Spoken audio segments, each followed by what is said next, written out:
Tim khusus anti bandi 308 Polres Lampung Tengah Minggu petang menggerebek rumah buronan kasus begal motor yang sudah terlibat belasan TKP. Tersangka ditangkap saat sedang tidur di kamar rumahnya di Desa Tanjung Ratu, Kecamatan Uai, Pengobuan, Lampung Tengah. Awal penggerebekan, tersangka berusaha menghindari ditangkap dengan cara tidak membukakan pintu kamarnya. Polisi kemudian mendobrak pintu dan menangkap tersangka. Tersangka bernama Johan Arifin, berusia 28 tahun.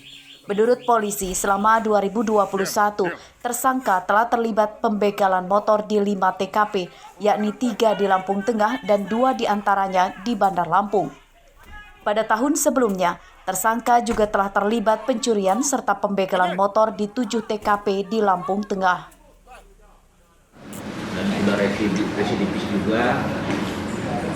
Orang ini adalah masyarakat dari Tanjung Ratu, Lampung Tengah, dan saat ini sudah kita amankan di Polres Lampung Tengah.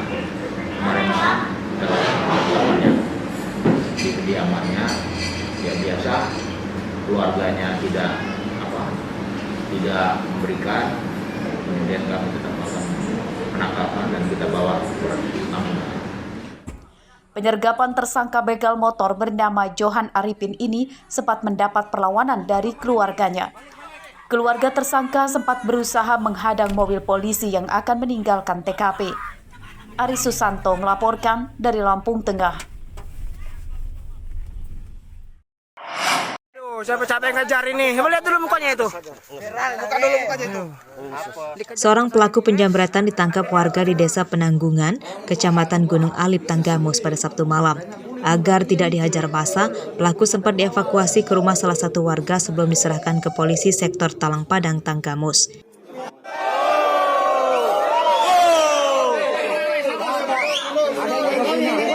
Tersangka berinisial FD berusia 18 tahun, warga Desa Sukadamai, Kecamatan Gunung Alip, Tanggamus. Tersangka menjamret ponsel milik seorang remaja yang sedang duduk di pinggir jalan. Kawan saya kan lihat anak kecil lagi nongkrong motor Pak, berapa kali kemarin. Saat kejadian, tersangka kemudian diteriaki oleh korban dan kemudian ditangkap warga. Seorang teman tersangka berhasil kabur dan masih buron. Setelah dilakukan penangkapan tersebut, dilakukan pemeriksaan, ternyata dia bukan sendiri. Jadi dilakukan bersama temannya berinisial AG. Namun yang bersangkutan melarikan diri. FR sebagai eksekutor, jadi anak-anak sedang main HP dirampas, sedangkan yang AG membawa kendaraan. Dari tersangka, polisi berhasil menyita ponsel korban. Atas perbuatannya, tersangka terancam 7 tahun penjara. Polisi mengimbau kepada masyarakat agar tetap mengawasi putra-putrinya saat memainkan ponsel di luar rumah karena beresiko mengundang kejahatan. Andri Kurniawan melaporkan dari Tanggamus.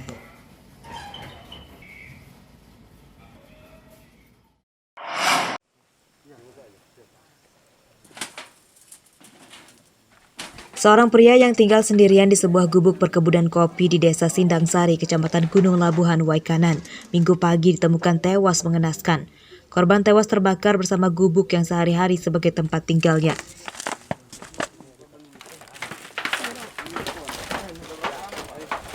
Korban bernama Yusuf, berusia 52 tahun. Korban tewas pertama kali ditemukan oleh salah satu keluarganya yang menjemputnya untuk diajak membesuk orang tuanya sakit. Namun sampainya di lokasi, gubuk korban sudah rata dengan tanah akibat terbakar. Korban juga ditemukan tewas di dalam puing kebakaran. Ceritanya pagi kan saya mau nyebut dia karena mau ngobatin ibu saya kan. Nah setelah nyampe di gubuk, dia itu rumahnya udah kebakaran. Nah, pulanglah saya nyampe situ kan, ngasih tahu keluarga.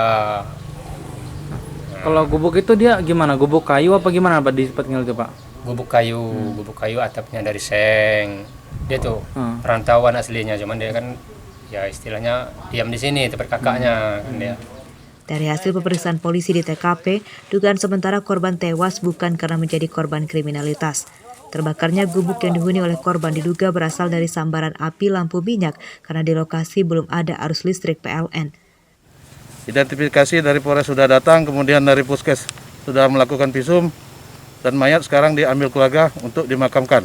Siap. Kalau dari info warga ini kejadian jam berapa sih kemudian? Perkiraan kejadian sekitar jam 2 malam. Karena pagi pada saat keluarga mau mengajak korban ini membesuk orang tuanya yang sakit, pondok sudah terbakar. Oleh petugas, jenazah korban kemudian dievakuasi ke rumah sakit guna kepentingan visum sebelum diserahkan ke pihak keluarga untuk dimakamkan. Andrio Haba melaporkan dari Waikanan. Cara ini kami terserah.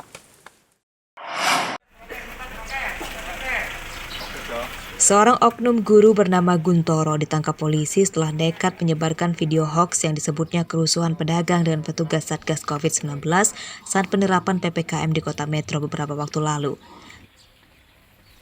Tersangka ditangkap di rumahnya di wilayah Kelurahan Yosodadi, Kecamatan Metro Timur, Kota Metro.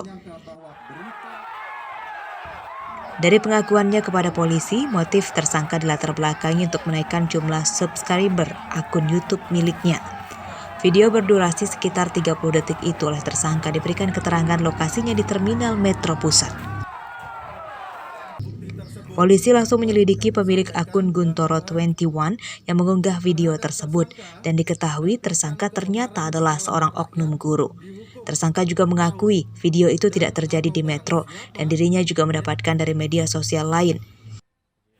Dengan nama Guntoro21 yang dengan sengaja mengupload video hoax berupa kerusuhan terkait PPKM di Pasar Terminal Metro Pusat.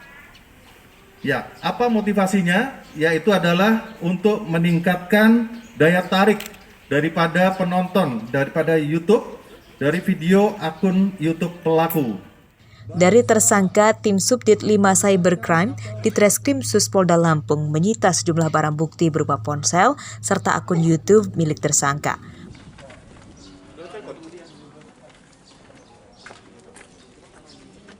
Untuk mempertanggungjawabkan perbuatannya, tersangka dijerat dengan pasal 14 ayat 1 dan 2 Undang-Undang ITE tentang penyebaran berita bohong dan terancam hukuman 10 tahun penjara. Robi Laste melaporkan dari Bandar Lampung.